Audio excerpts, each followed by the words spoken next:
안녕하세요. 승리하는 가족 여러분. 오늘은 7월의 위크스터디 첫 번째 시간으로 사도행전 20장 7절에서 21장 40절까지의 말씀입니다.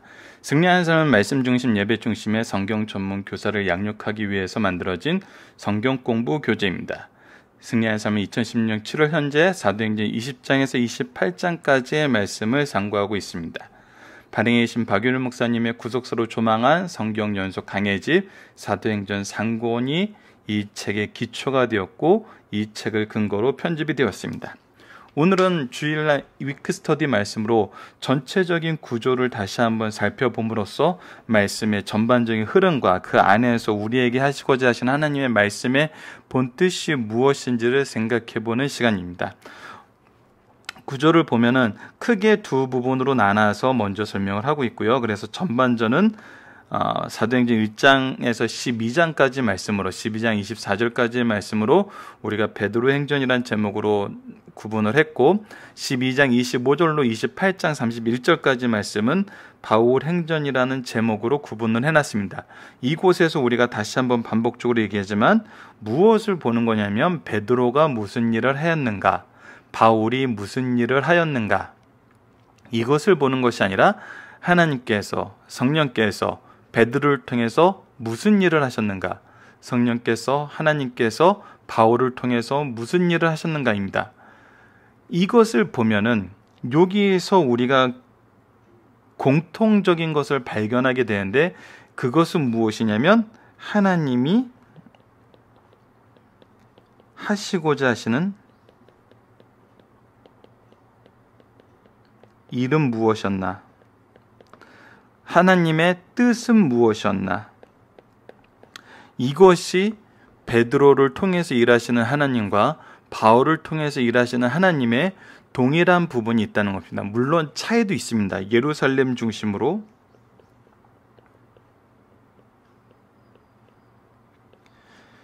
유대인 중심으로 교회를 탄생시켰는가 하면은 바울은 이방을 중심으로 헬라인과 유대인 모두를 중심으로 했던 이러한 차이는 있습니다. 지역적인 차이, 대상적인 차이는 있어요. 그런데 본문을 살펴보면 우리가 동일한 게 무엇임을 느끼게 되냐면 바로 하나님께서, 예수님께서 우리에게 주셨던 지상명령, 한번 다시 한번 확인을 해볼까요? 우선 마태복음 말씀부터 확인을 해보겠습니다. 마태복음 28장 19절로 20절. 그러므로 너희는 가서 모든 민족을 제자로 삼아 아버지와 아들과 성령의 이름으로 세례를 베풀고 내가 너희에게 분부한 모든 것을 가르쳐 지키게 하라. 볼지어다 내가 세상 끝날까지 너희와 항상 함께 있으리라 하시니라.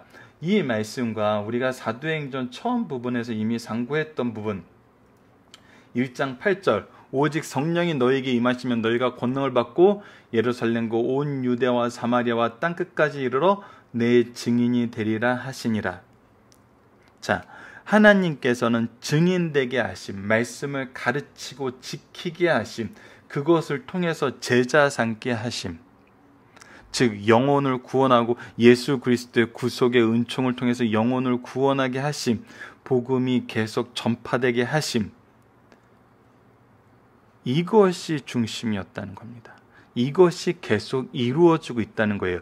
그래서 우리가 누가 무엇을 일을 누구에게 했느냐 이것을 볼 때 항상 기준이 되는 것은 무엇이냐면 복음이 확장되느냐예요. 이 복음의 확장의 모습이 무엇으로 구현이 됐냐면 바로 교회로 구현이 됐어요.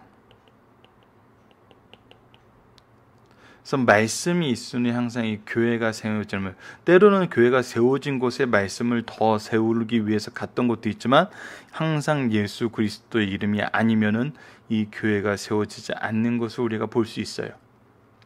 자, 그래서 우리가 이 기준을, 말씀을 전파하게 하시는, 제자 삼게 하시는, 가르쳐 지키게 하시는 이 기준을 중심으로 봤을 때 베드로와 바울의 모습은 동일하다는 겁니다. 그런 흐름 안에서 우리가 무엇을 보고 있었냐면, 그렇다면 말씀을 전파하게 하실 때 주셨던 이 마태복음 28장 19절로 20절, 사도행전 1장 8절 말씀을 하나님께서 어떻게 이루시냐는 거예요. 어떻게. 우리에게 가라 하셨지만 그 가는 곳에서 해야 되는 일과 그 일을 위해서 준비해야 되는 모든 준비 상황과 그 과정과 결과를 누가 인도하세요? 하나님께서 인도하셨다는 겁니다. 교회 탄생에선 더더욱 분명하게 드러나는 부분은 바로 말씀을 통해서 예비하심이에요.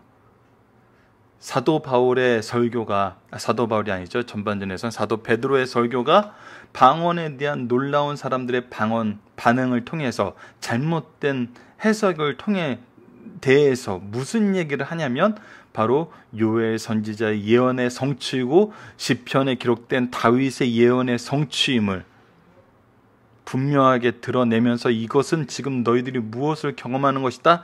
하나님의 말씀의 성취를 경험하는 것이다.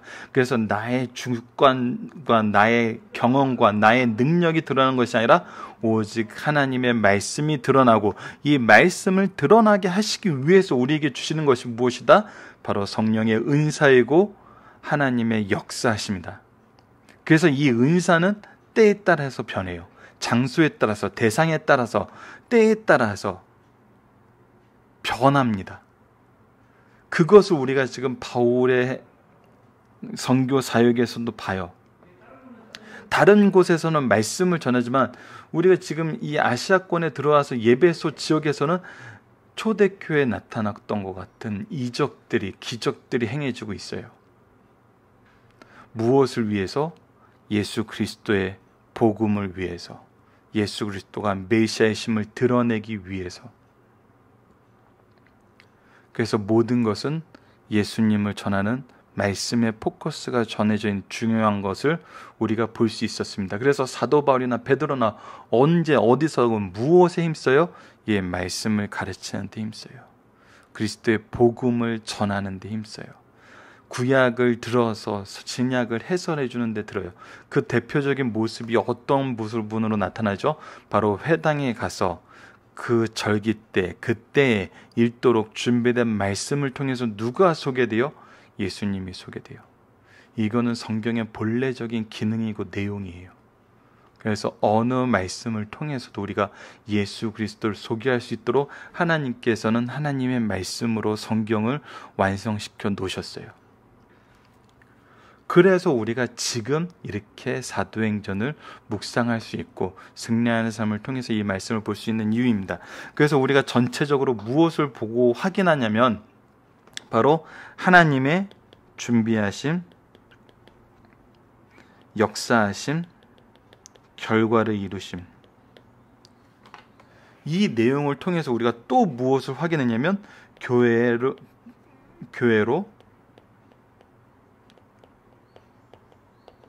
교회를 이루게 하심, 흩어지게 하심. 마치 심장이 이완과 수축을 계속하면서 생명력을 갖는 것처럼 교회로 하여금 모이고 확장하게 하고, 모이고 확장하게 하고, 배우고 계승하게 하고, 배우고 계승하게 하는 이 역동성을 계속적으로 우리에게 보여주시는 것을 볼 수 있었어요. 그리고 나서 우리가 가져야 되는 영성에 대해서 우리가 지난주에 살펴봤습니다. 말씀을 전하는 자에게 필요한 영성은 무엇이라고 얘기하는가? 듣는 자에게 주어진 영성은 무엇인가? 이것은 굉장히 중요했습니다. 말씀을 전하는 자는 말씀만 전해야 된다는 거예요. 말씀에 기준하여서 전해야 된다.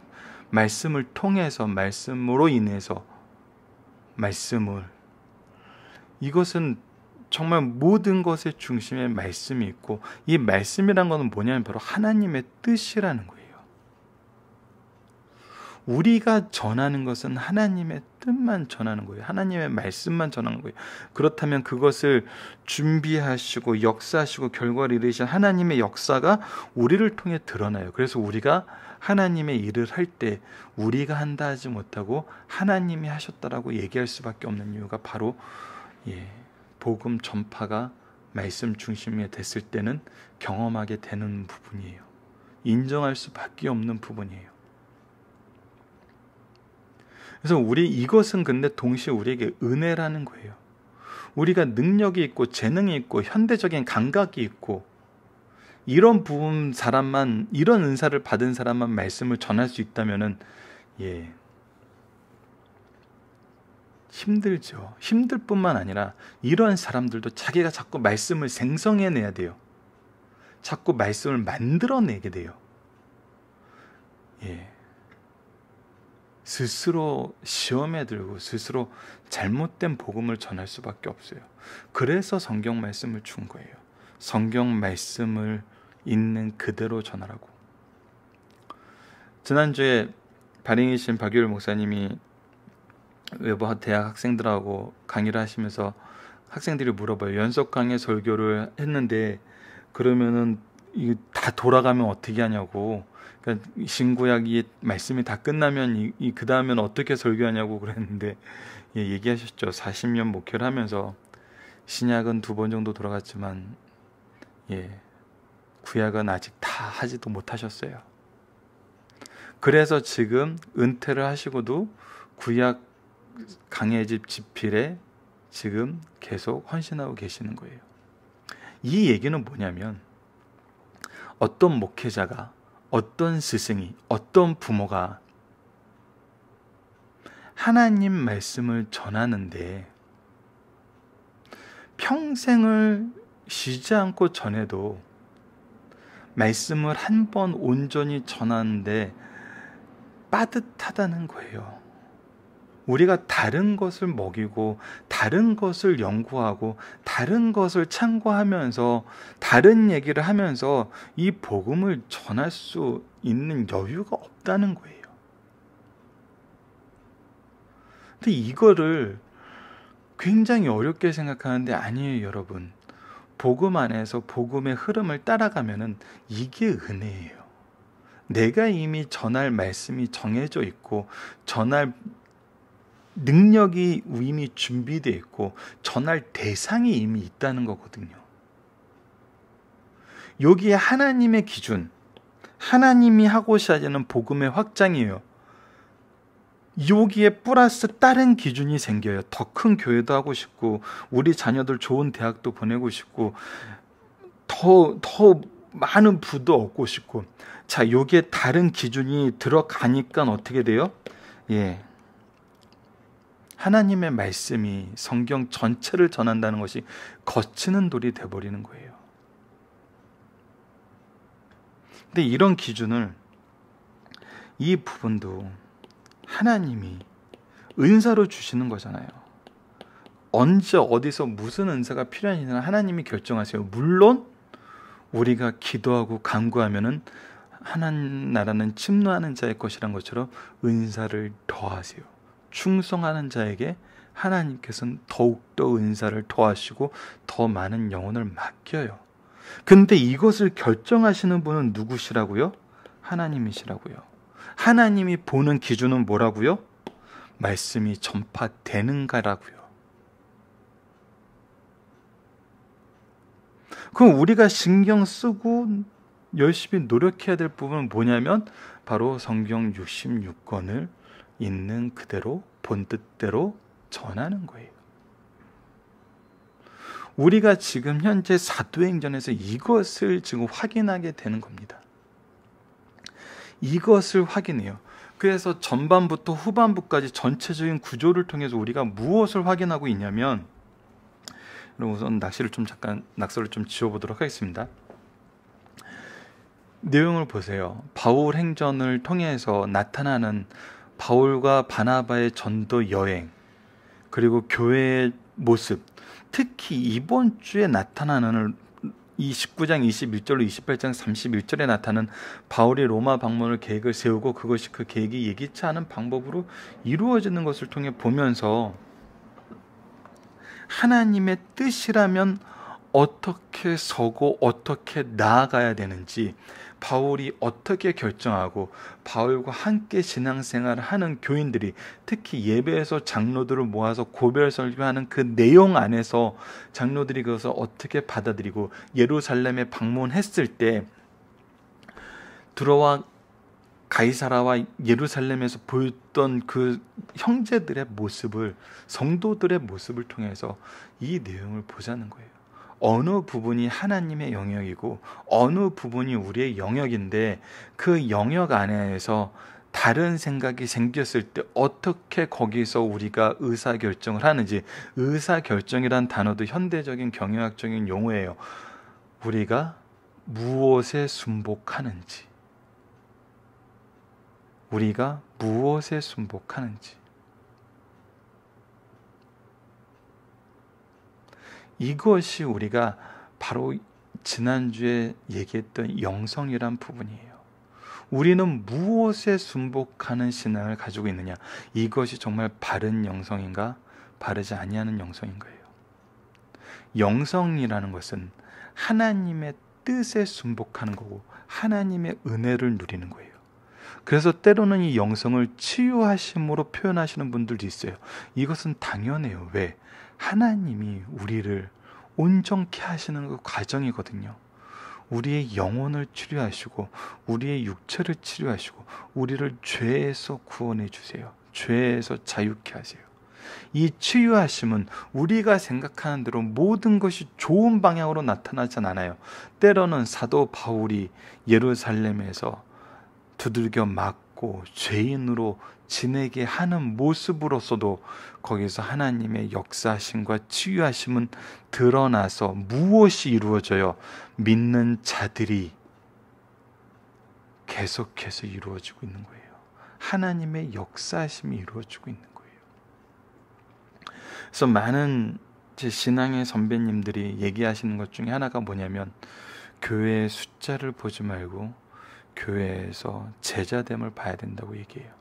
그거에 대한 기준을 무엇으로 삼냐면 세례 신자가 얼마나 많냐를 오히려 그 교회의 건전성을 요즘에는 평가하는 기준으로 하나 삼고 있어요. 그 얘기는 뭐냐면 내가 양육해서 내가 세례해주는 사람이 참된 제자라는 거죠. 참된 제자라고 이렇게 단정적으로 얘기할 수 없지만 그래도 그냥 외부에서 유입된 교인보다는 내가 이렇게 양육했다라는 그 내용이 있는 거예요. 그래서 모든 교회가 기본적으로 갖추고 있는 것이 뭐냐면 새신자 교육이에요. 특히 요즘에 이단들이 하도 가면을 많이 쓰고 들어와서 이 새신자 교육에 굉장히 목사님들이 신경을 많이 쓰고 계세요. 동시에 우리가 이렇게 승리하는 삶처럼 항상 말씀을 배우고 가르치는 이 운동이, 이 일이 우리 교회와 가정에서 끊이면 안 된다는 거예요. 바른 영성은 말씀에서 나오기 때문에, 말씀의 기준을 알았을 때 하나님의 뜻에 순종할 수 있기 때문에 여러분들이 이 부분을 다시 한번 확인해 주시길 부탁드립니다. 그래서 사도행전 전체 구조에서는 여러분들 이 하나님의 뜻이 어떻게 이루어지는지를 분명히 확인하실 수 있으니까 이 부분을 확인하고 이 부분을 여러분 중심되게 붙잡아 주시길 부탁드리겠습니다. 자, 그래서 이번 주 말씀은 이제 큰 단락을 저희들 항상 소개하고 있습니다. 이 옆부분을 보면은 19장 이 부분이죠. 마지막 부분을 저희들이 따로 쪼개서 이제 이렇게 소개하고 있는 거예요. 19장 21절로 28장 31절까지 말씀은 바울이 로마 방문 계획을 세우는데 이번 주 말씀에서도 분명히 드러나요. 각 성에서 성령께서 인도하심에 따라, 성령께서 말씀하심에 따라서 가게 돼요. 근데 이제 예배소 극장에서 소동이 일어나고 예수님 없는 사람들의 삶의 원리를 우리가 지난주에 봤고 바울의 마지막 예루살렘 방문의 내용이 이제 드러나게 돼요. 그래서 바울의 전진하는 신앙과 동역자들의 모습 저희들이 지난주 금요일날 살펴봤습니다. 그리고 교회와 성도가 보여줄 수 있는 모습은 어떤 것인가? 바울이 열심히 복음을 전파하고 말씀 안에서 서길 원해요. 그러나 그곳에서도 사고가 나요. 그러나 그 사고를 해결하는 방식과 내용과 그 이유가 무엇인지를 우리가 본문 말씀에서 봐야 되고, 복음을 위해서는 생명도 귀히 여기지 않는 이 얘기, 그리고 여러분을 주와 그 은혜에 부탁한다는 이 내용을 통해서 바울의 예배소 장로들을 향한 고별 설교가 나타나는데, 이 안에서 우리가 봐야 되는 내용이 굉장히 많습니다. 이 안에서 우리에게 주어진 내용이 굉장히 많아요. 그래서 이 부분을 우리가 특히 조금 전에 얘기했던 그 모든 내용이 이 안에서 확인이 됩니다. 그리고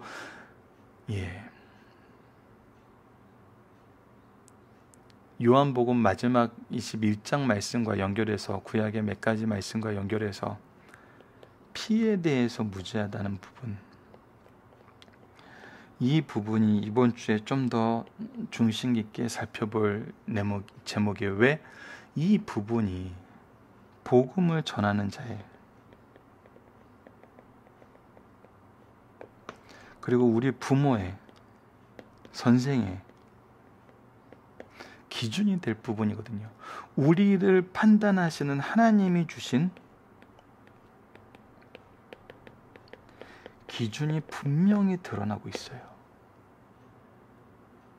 우리가 이 기준을 무시하는 순간 교회에서 말씀이 사라지고, 말씀에서 멀어지고, 말씀을 뒤로 하게 돼요. 세 가지 다 좋은 방법이 아니에요. 말씀이 사라지는 건 분명히 안 돼요. 말씀이 잘못 해석되는 거 당연히 안 돼요. 그리고 말씀이 뒷전으로 물러난 거 당연히 안 돼요. 근데 이 기준을 우리가 갖지 않으면 이러한 일이 우리에게 생겨요. 그리고 주의 뜻대로 이루어지다라고 고백하고 이 일에 동참하는, 왜? 환난이 옴을 알면서도, 고난이 옴을 알면서도 이 환난을 대하는 주의 종과 그의 동역자들, 그의 형제들, 성도들의 모습이에요. 그리고 나서 이제 율례에 대한 모습과 체포되는 모습이 이어지게 됩니다. 이번 주 우리가 상고할 부분은 뭐냐면, 위에 조금 이전 슬라이드에서 얘기했던 그 내용을 5개의 날짜로 나누어서 살펴보게 되고, 우리가 묵상하고자 하는 부분은 목회자와 성도와의 관계, 영적 스승과 제자와의 관계는 어떤 관계인지 우리가 확인하는 시간을 가져보고자 합니다. 이거는 정말 승리한 삶 가족분들에게는 너무나 중요한 부분이고 중요한 해석이에요. 이 해석을 따르시고, 이 해석 안에서, 이 해석이라고 하기에는 그러네요. 말씀이 가르쳐주는 방법대로 목회자와 성도의 관계가 잘 형성이 되고, 영적 스승과 제자가 잘 형성이 되면은 그 교회는 성령의 역사하시고 성령이 쓰시는 교회가 되고, 가정이 되고, 개인이 되고, 제자가 되고, 승리하는 삶을 누리게 돼요. 하지만 이 관계가 무너지기 시작하면은, 이 관계가 어긋나기 시작하면은, 스스로는 옳은 일을 한다고 외치고 있지만, 하나님의 뜻과는 거리가 생기게 돼요. 이 부분을 우리가 이번 주에 한번 확인해 보도록 하겠습니다. 마지막으로 이번 주에 나타나는 그 여정을 보면은, 드로아에서 말씀을 전파하는 게 나았고, 이소에 가게 되는데, 이 아소였던 것 같네요. 버가 이후에 또 두 번째 오타인 것 같은데, 내용상으로 보면은 해변에 있던 도시인 것 같긴 해요. 왜냐하면 동역자들은 배로 먼저 보내고, 이 바울은 그 육로를 따라서 조금 여행을 하다가 만나서 이제 밀레도로 배로 가게 됩니다. 그래서 밀레도에서 예배소에 있는 장로들을 청하는데, 그 이유는 뭐냐면 오순절 이후에 예루살렘에 들어가기 위해서예요. 로도를 지나서 두로와 시돈이 있는, 시돈이었나요? 두로였나요? 제가 얘기를 하다 보면은 제가 기억이 안 날 때가 있습니다.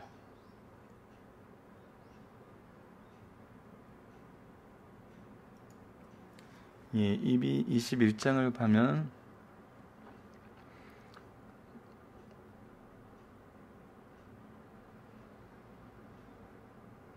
예,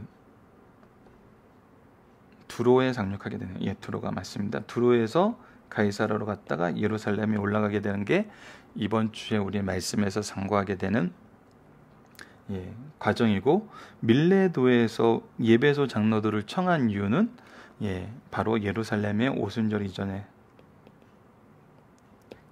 올라가서, 예, 정해진 원래 계획했던 일을 하기 위해서 이 밀레도에서 예배소 장로들을 초청해서 마지막 설교를 하게 됩니다.